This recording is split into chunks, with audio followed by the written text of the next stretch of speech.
sorry. You're Dr. Jenna Jacobs, right? Yes, sir. It's good to have you here. Thank you.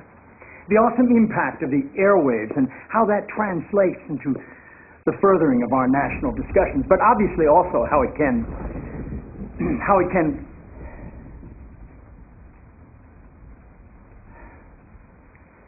forgive me, Dr. Jacobs. Are you an MD? A PhD. A PhD. Yes, sir. In psychology? No, sir. Theology? No. Social work? I have a PhD in English literature.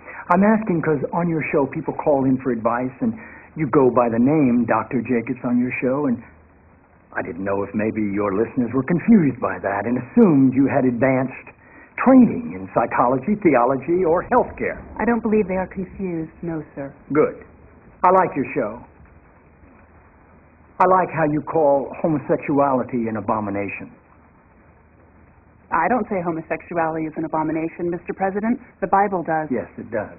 Leviticus 18:22. chapter and verse. I wanted to ask you a couple of questions while I had you here. I'm interested in selling my youngest daughter into slavery, as sanctioned in Exodus 21:7. She's a Georgetown sophomore, speaks fluent Italian, always cleared the table when it was her turn.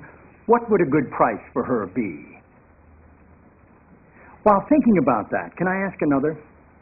My chief of staff, Leo McGarry, insists on working on the Sabbath. Exodus 35:2 clearly says he should be put to death. Am I morally obligated to kill him myself, or is it okay to call the police? Here's one that's really important, because we've got a lot of sports fans in this town. Touching the skin of a dead pig makes one unclean, Leviticus 11:7. If they promise to wear gloves, can the Washington Redskins still play football? Can Notre Dame? Can West Point?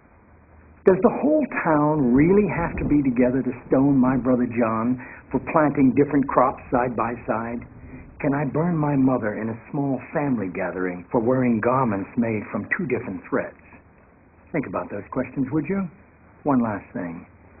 Well, you may be mistaking this for your monthly meeting of the Ignorant Tight-Ass Club. In this building, when the president stands, nobody sits.